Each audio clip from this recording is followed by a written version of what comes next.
কিন্তু আমি যে বউ, একটা অল্প বয়সী মেয়ে, আমার যে কিছু প্রয়োজন হয় স্বামীর ভালোবাসা, এটা তার মাথায় থাকে না। সে শুধু টাকার পিছনেই ঘোরে।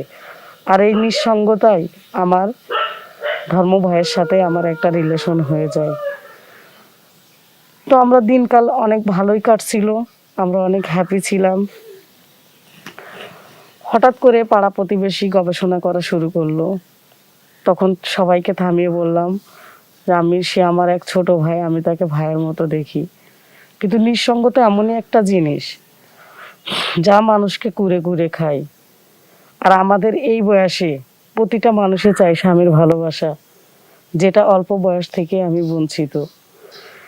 তাই এই ধর্ম ভাইয়ের সাথে আমার চলতে চলতে, বয়সও দেখি নাই, তার সাথে আমার একটা রিলেশন হয়ে যায়। দর্শকবৃন্দ, আমি হালিমা বেগম বলছিলাম ঢাকা মোবাইল থেকে। আমি আমার জীবনের কিছু কথা, যেটা বাস্তব ঘটনা, সেটা আপনাদের সামনে আমি তুলে ধরতে চাই। শুধু দর্শকবৃন্দ, মানুষের জীবনে আসলে এমন ঘটনাই ঘটে, সব ঘটনার মূলেই কিন্তু একটা কারণ থাকে, সেটা হচ্ছে নিঃসঙ্গতা। আর নিঃসঙ্গতা মানুষের জীবনকে এমনভাবে গ্রাস করে, সেখান থেকে ফিরে আসা আসলে অনেক কঠিন হয়ে পড়ে। আর এই শূন্যতাই মানুষের জীবনকে ধ্বংস করে দেয়, যেটাই আমার লাইফে হয়েছিল। আমি অনেক ছোট থেকেই বড় হয়েছি এটা পিতা মাতা ছাড়া, কারণ আমার বাবা মা অনেক ছোটবেলাতেই মারা গেছেন। আমি চাচা চাচির কাছে মানুষ হয়েছি, কিন্তু সেখানে অনেক অবহেলিতভাবে আমি ছিলাম। সেখানে আমার কাকা কাকি তার নিজের সন্তানদের যেভাবে মানুষ করত, আমার অনেক আফসোস লাগতো। আমি অনেক কান্না করেছি। তারা স্কুলে যেত, আমার মনে হতো যে আমি স্কুলে যাই, কিন্তু আমি স্কুলে যাওয়ার সুযোগটা হয় নাই। যে বয়সে আমার স্কুলে যাওয়ার কথা, সেই বয়সে আমার তাদের সংসারের সব কিছু আমার দেখাশোনা করা লাগতো। হঠাৎ করে চাচা আমার বিয়ে ঠিক করে পাশের গ্রামে। সে ছিল একটা ছোটখাটো ব্যবসায়ী, তার ছিল একটা মুদিখানার দোকান। তখন আমার বিয়ে হয়ে যায়, আমি শ্বশুরবাড়িতে চলে যাই। দীর্ঘদিন ওখানে আমার সংসার করা হয়। সংসারে আসলে টাকা পয়সার অনেক অভাব ছিল, কারণ আপনারা তো জানেন যে এখনকার যুগে এই স্বল্প একটা দোকানের উপর ভিত্তি করে লাইফটা চালানো আসলে অনেক কষ্টকর। তারপরে সেই ঘরে আমার একটা সন্তান হলো। সন্তানকে অনেক কষ্ট করে মানুষ করালাম, সে বড় হলো। কিন্তু তার লেখাপড়ার খরচ জোগাতে গিয়ে তার বাবা হিমশিম খেয়ে যায়। তখন সে ডিসিশন নেয় যে সে শহরে চাকরি করবে। সে শহরে চাকরিতে চলে গেল। এদিকে আমাকে একাই থাকতে হয়, ছেলেটা পড়ালেখার জন্য বাইরে থাকে। এই একা একা থাকতে থাকতে নিঃসঙ্গতা আসলে আমাকে গ্রাস করে তুলছে। আমি পারি না কারোর সাথে শেয়ার করতে। যেমন মেয়েরা শ্বশুর বাড়িতে যখন অশান্তিতে থাকে, তখন তার মাই হয় তার সবচেয়ে বড় বন্ধু, তার ভাই বোনরাই হয় তার সাথী। কিন্তু আসলে আমার কেউই নাই। অন্তত রক্তের সম্পর্কের সাথে জড়ানো যেমন ভাই বোন, তারা কিন্তু আমার কেউ নাই যে আমি আমার মনের কিছু কষ্টের কথা তাদের সাথে শেয়ার করব। আশেপাশে মানুষের সাথে শেয়ার করতে পারে না নিজের মান সম্মানের ভয়তে। হঠাৎ করে মনে হলো যে এই নিঃসঙ্গতা আমাকে দিনের পর দিন শেষ করে দিচ্ছে। তখন আমি কি করলাম, একটা ছেলেকে আমার ধর্ম ভাই বানালাম। তাকে বললাম যে দেখ, তুই আমার সাথে থাক, অন্তত আমরা দুই ভাই বোন গল্প করে আমাদের সময়টা চলে যাবে। কিন্তু আমার স্বামী এটা কিছুই জানতো না। যখন গল্প করতে করতে চলতে চলতে একই সাথে খাইতে খাইতে তার সাথে আমার একটা সম্পর্ক হয়ে গেল। আর এই সম্পর্কটা অনেক গভীরে চলে গেল। তখন আমার নিঃসঙ্গতা আস্তে আস্তে দূরে চলে যায়। সব কিছু আমার অনুকূলে ছিল। তার সাথে আমি ঘুরেছি, তার সাথে বেড়াচ্ছি, তার সাথে সুখ দুঃখ সব কথা শেয়ার করছি, হাসি আনন্দে চলছি। আমার সন্তান মাসে একবার আসে। আর আমার স্বামী, সে টাকা গোছাতে গোছাতে তার ফ্যামিলিকেই সে ভুলে যায়। সে টাকার পিছনেই ছুটতে থাকে শুধু একমাত্র ছেলেকে মানুষ করার জন্য। কিন্তু আমি যে বউ, একটা অল্প বয়সী মেয়ে, আমার যে কিছু প্রয়োজন হয় স্বামীর ভালোবাসা, এটা তার মাথায় থাকে না। সে শুধু টাকার পিছনেই ঘোরে। আর এই নিঃসঙ্গতায় আমার ধর্ম ভাইয়ের সাথে আমার একটা রিলেশন হয়ে যায়।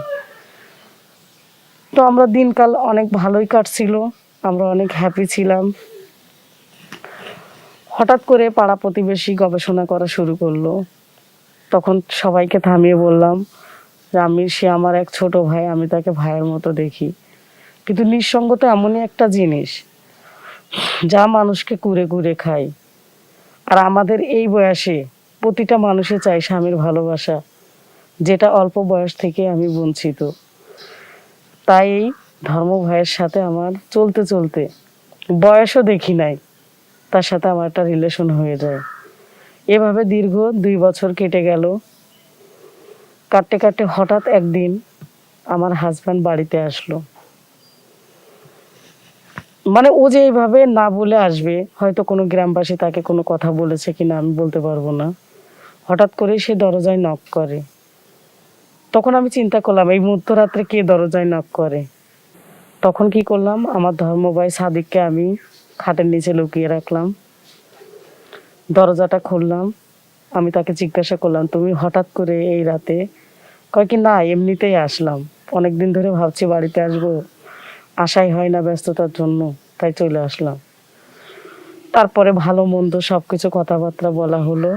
হঠাৎ করে খাটের নিচ থেকে একটা কাশির শব্দ হলো। তখন আমার হাজব্যান্ড আমাকে বলল যে শব্দটা কিসের। মনে হলো কে যেন কাশি দিল। আমার না না, মনে হয় পাশের বাড়ি থেকে আসছে। কিন্তু সে কিছুক্ষণ চুপচাপ বসে থেকে সে আমাকে বলল যে তুমি আমাকে 1 গ্লাস পানি নিয়ে এসে দাও। আমি বাইরে পানি নিয়ে আসতে গেলাম।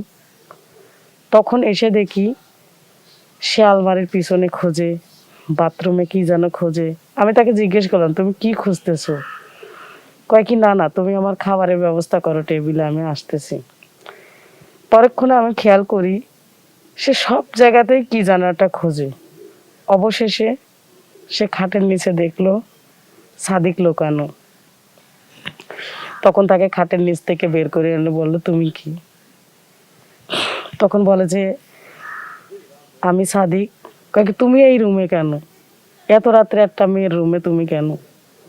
তখন আসলে আমাদের বলার ভাষা নাই, কারণ এই গভীর রাত্রে একটা ছেলে কেন থাকে একজনের রুমে, তখন তো বলার আর কিছুই থাকে না। তখন আমার হাজব্যান্ড বলল যে আমাদের এই সন্তান মানুষ করার জন্য তোমাকে রেখে গেছি, আর তুমি কি না পরপুরুষকে নিয়ে এইভাবে কাটাচ্ছ, আমাকে এইভাবে ফাঁকি দিলা। তখন আমার ওয়াইফ বলল যে তোমাকে অনেকবার বলেছি যে তুমি কষ্ট করে হলেও দেশে থেকে ব্যবসা করো, তোমার বাইরে চাকরি করার দরকার নেই, তুমি আমাদের জমিগুলো চাষবাস করো, তাতে আমাদের একটা সন্তান মানুষ হয়ে যাবে। কিন্তু তুমি কি করলে, তোমাকে শহরে চাকরি করতে যেতে হবে, শহরের পরিবেশে মিশে তুমি আসলে আমার খোঁজই রাখো নাই। আর এই ভালোবাসার নিঃসঙ্গতায় আজ আমি জড়িয়ে পড়েছি, আমাকে তুমি ক্ষমা করে দাও। তখন সে বলল, তুই আমার বিশ্বাস ভঙ্গ করেছিস, তুই একটা সন্তানের মা, কি করে পারলি? আর তোর সাথে থাকা আমার কখনোই সম্ভব না। আমার সন্তানকে ডাকা হলো। এখন সন্তানের সামনে আমি কোন মুখ নিয়ে যাব? তখন সন্তানও আমাকে মা বলে অস্বীকার করলো, আমাকে ঘর থেকে বের করে দিল। সেই থেকে আমি আজও পর্যন্ত একা।